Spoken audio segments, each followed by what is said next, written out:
Welcome back to The Explainer. So today, we're looking at a truly pivotal stretch of time, the week of August 5th through the 12th, 2026.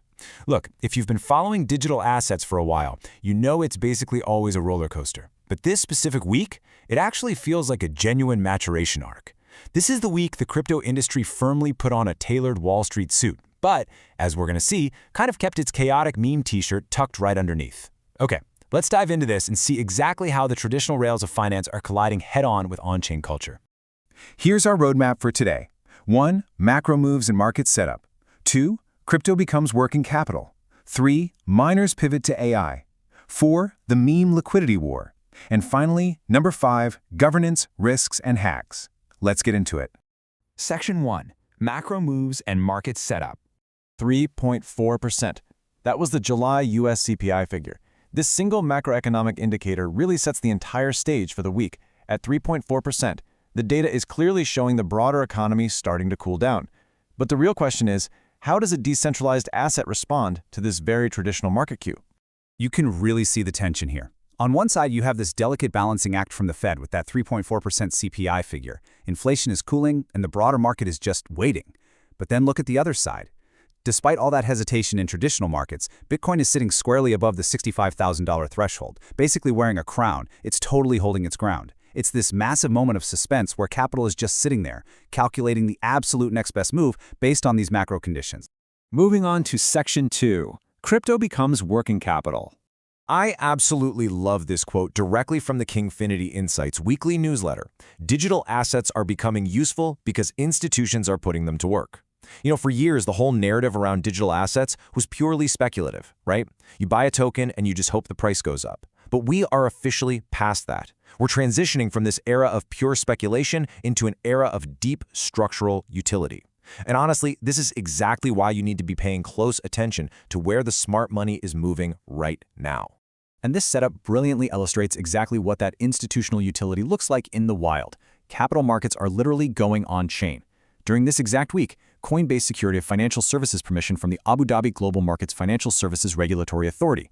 And their endgame? To establish an international tokenization hub. We're talking about regulated custody infrastructure and real share certificates being represented as on-chain ownership, right in the heart of a major global financial capital. It's a huge deal.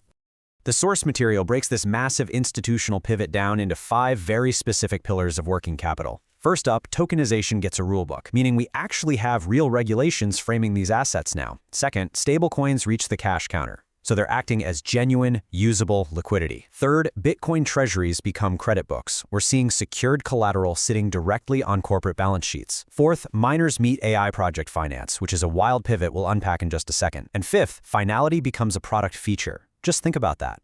The simple fact that a blockchain transaction is final and irreversible is literally being packaged and sold to institutions as a core operational upgrade. Traditional financial rails are actively being rebuilt on-chain. Section 3. Miners pivot to AI. Okay, so we are witnessing a massive rewiring of physical power right now. On one side of the coin, you have traditional Bitcoin mining, right? These are massive facilities using vast amounts of energy to secure cryptographic ledgers through proof of work. But on the flip side, a totally new, incredibly lucrative opportunity has emerged: AI project finance. It turns out these high-density data centers, with all their massive power and cooling capacities, are absolutely perfect for artificial intelligence compute. You can literally see the visual divide happening in these facilities.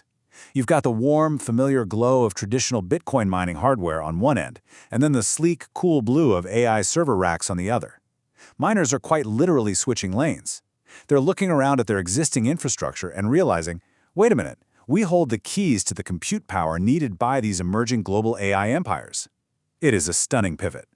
They're taking hardware infrastructure originally built for decentralized networks and pointing it straight at the AI boom. All right, shifting gears. Section 4. The meme liquidity war.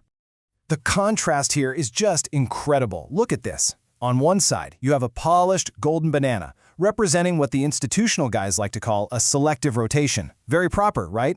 But then, right next to it, you have the sheer, unadulterated chaos and volume of the meme liquidity war. I know, from the outside looking in, it might seem completely ridiculous to see millions of dollars flowing into frog avatars and golden bananas. But the financial power driving this retail energy, it is massive. It's an entirely parallel economy, driven completely by attention and culture. And if you think this is just random chaotic energy, take a look at the KINGFINITY meme contest that ran live throughout all of August. This is actually a highly structured cultural movement. The goal was to use the Neon Prophet as a brand ambassador to generate real engagement and build culture. And they incentivized the whole thing with a $100 prize pool broken down for first, second, and third place. Seriously, if you thought meme culture was just people randomly throwing images around the internet, look at the strict procedural steps required just to enter this contest. Step 1, create an original meme. Step 2, join the Telegram group. 3, post the link in a very specific content creator channel. 4, register for an airdrop via the Base44 app. And finally, Step 5, submit your meme in Tier 2 for official verification. Yes, it's gamified, but it is incredibly organized. It's basically a systematic harvesting machine for retail engagement to drive liquidity. Section 5. Governance, Risks, and Hacks. So let's take a step back. We have Wall Street building rulebooks, we've got miners powering AI, and retail armies fighting these meme liquidity wars. But once an asset becomes true working capital, once actual real-world institutional obligations are tied to it, who actually controls the record? This is the exact rhetorical anchor posed by the KINGFINITY newsletter, and I'd argue is the absolute most important question of the entire week. Take a look at the ENS endowment vault setup here, completely surrounded by governance keys. Notice that shield element? It explicitly says Security Council Cancellation Safeguard. The reality is true code-as-law decentralization is incredibly risky for traditional institutions. Because of that, we are seeing the active implementation of safeguards, cancellation protocols, and manual security councils. Ultimately, the people holding those keys are the ones who hold the real power. And that brings up these profound, basically unanswered legal and structural questions that pop up the second traditional finance meets an immutable ledger. Think about it. If a token represents a real-world share certificate, which liability actually sits behind it? If a crime happens, or even just a massive fat finger error is made, who has the authority to step in and freeze or reverse a transfer on a blockchain that was fundamentally designed to be irreversible? As the source points out, this was the week the digital rails really started carrying real-world obligations, and frankly, the legal frameworks are struggling hard to keep up. And right on cue, that polished institutional illusion just gets shattered. Look at this Harmony alert reporting a breached mint. You can literally see the glowing token cracked in half. The result of this? An immediate exchange lockdown and completely suspended trading. It's a very stark, very real reminder of the inherent risks still lurking in this ecosystem. Smart contracts have bugs, bad actors absolutely exist, and when the code fails, the financial impact isn't theoretical, it is immediate and it's devastating. Which leaves us with this final, incredibly provocative thought from the week's insights.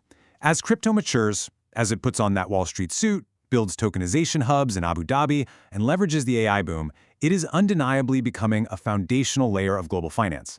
But the ultimate test of its resilience, that's still out there waiting. What happens to this brand new hybrid financial system when collateral falls, when the smart contract code actually fails, or when traditional financing inevitably tightens? The maturation arc is definitely well underway for sure, but the most challenging chapters, those are definitely still being written. Thanks so much for joining me on this explainer. It's been a wild ride. I'll catch you next time.